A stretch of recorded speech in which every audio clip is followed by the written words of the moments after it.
Hi, this is cybersecurity expert and technology consultant Reginald Andre, and we are day 4 of Cybersecurity Month.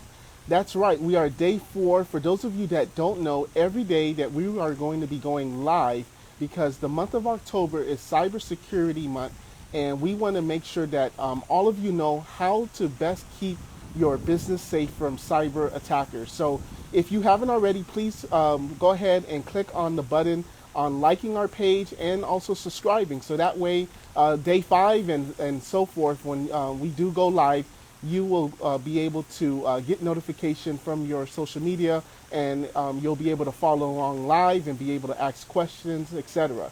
So in this message today, we are going to be talking about how to make sure that your social media accounts are actually safe.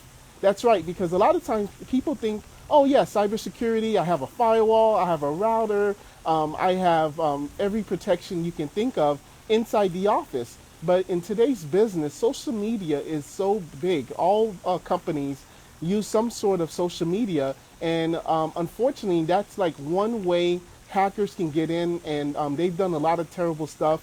About 3 weeks ago, there was a basketball player, and because of lax rules on his social media account, someone was able to go into his account, and they put a lot of offensive items in his Twitter. And there's also been cases where companies have had, for example, an employee leave, and they forgot that this employee had access to a social media account, and then they posted bad things on the social media accounts. So of course hackers can also use this, because when hackers have access to your social media account, depending on your type of business, they can add a donate now button. They can now try to engage with your client, and it just really looks bad if your social media account gets hacked.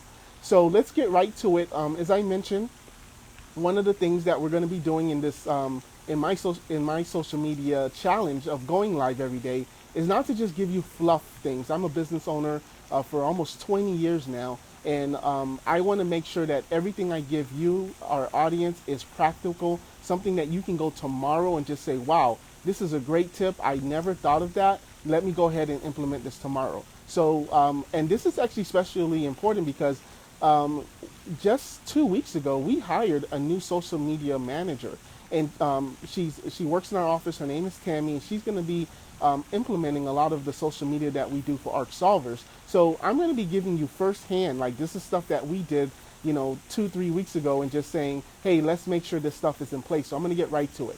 So the first thing that we have to do is make sure your social media accounts, and when I say social media account, I'm talking about obviously the obvious, the LinkedIn, the Twitter, the Facebook, the YouTube, TikTok, Snapchat, anything that you're using to promote your business online, that's what I'm considered social media. So the first thing that you're going to want to do is enable two-form factor authentication. For those of you that were watching on day 2, we talked about what two-form factor authentication. And for those of you that weren't watching, just a quick intro of what two-form factor. It's a way of it's a way of preventing someone from entering your account if they have your password but they don't have your phone.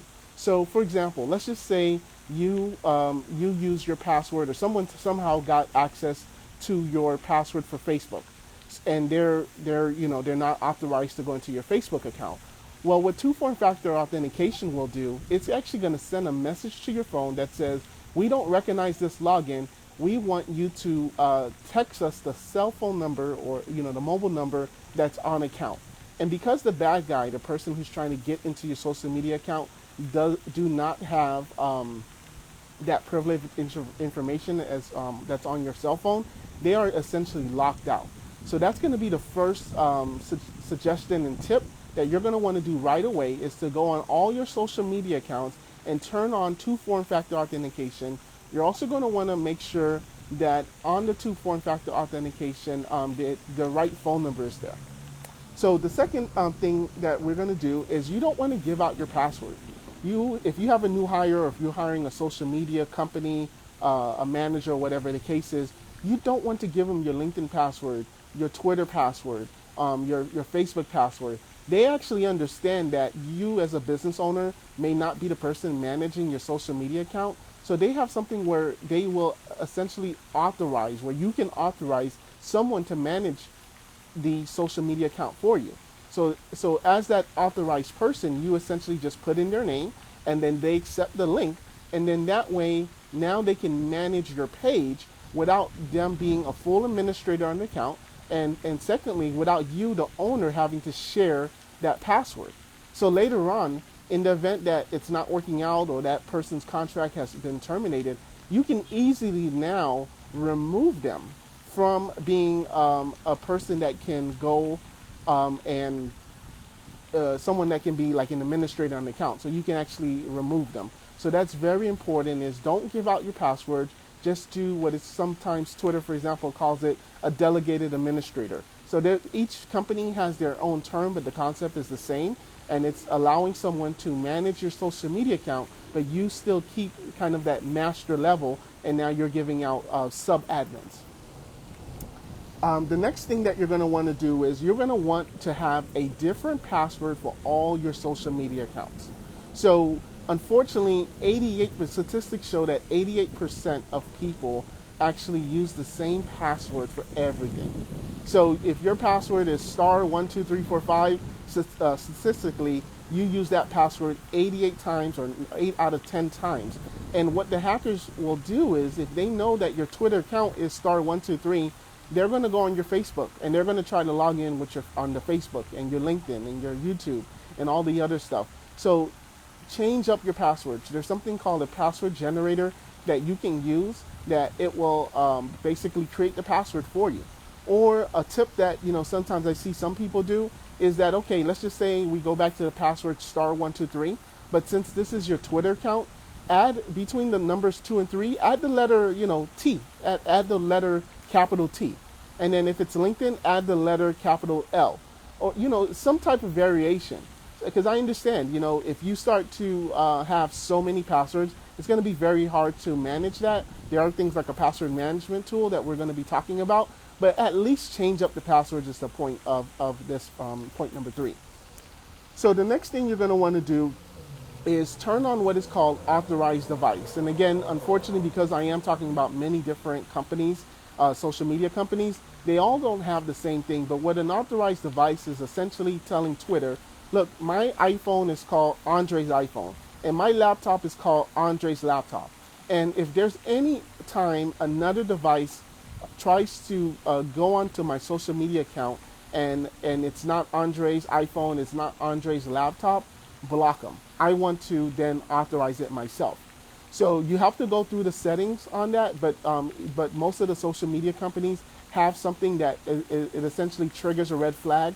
One of them where they will actually send you an alert that says, look, someone just logged in and it wasn't your iPhone, it wasn't your laptop. Was this authorized? Let us know. If not, we're going to go ahead and remove that immediately. So that's the next tip that you're going to want to make sure you do about that. The next thing you're going to want to do is have a policy in place. So when you do give out your delegated admin access to the social media manager, have a policy in place, something that they have to read and sign, because so many times when accounts get hacked, it's because of things that are negligent. For example, the policy should talk about having different passwords. The policy should talk about if you are going to put the social media on your phone to manage, which is who doesn't manage their social media on their phone has to have a password. That way, if your phone ever gets lost or stolen, then someone just doesn't pick up the phone, and then, wow, look at this, I went to Facebook and I see that they are managing other people's social media account. And there's so much things that you can do to have a policy in place. But by having that policy, by making clear expectations that, hey, it is not okay to use our company social media on your personal device, because on your personal device, I don't know if you have antivirus, I don't know if you have DNS protection, I don't know what's on your social media, what's on your personal device. I don't know if you have a virus. I don't know what's going on. I can't control your personal laptop. So you are not allowed to go on our social media account with your personal devices. So by having a policy, and honestly, you can Google the policy, and you're going to find a lot of creative things, and just copy and paste what's going to be applicable to you. The next tip is going to be you need to own all your social media. So this is unfortunately something that we see all the time when customers call us and be like, hey, we fired our a bookkeeper, Lysandra, and now we're trying to get into our Facebook, but she's the one that created the Facebook, and she left on bad terms, and we don't know the password. It's our Facebook account, it's our, it's our Facebook name, but I don't know what it is. So you, as the business owner, should have, or you or someone delegated that's trusted in the company, should have full control of that. Because a lot of times too, it's going to be very, very hard to contact Facebook to tell them that someone else has control of my account. And I've seen scenarios where, because an Instagram was created under somebody else, they left on bad terms. Instagram would not release the account to the real owner, and then that owner had to create a new Instagram account. So make a list of all the social media accounts that you have, and then go one by one and make sure that you are the administrator, that you are the owner. And if you're not, there's ways that you can go about to change it so that you're the owner, and then you can then delegate administrative access. And if that person were to ever leave, you can just go back to your list and just remove them one by one. So let's see.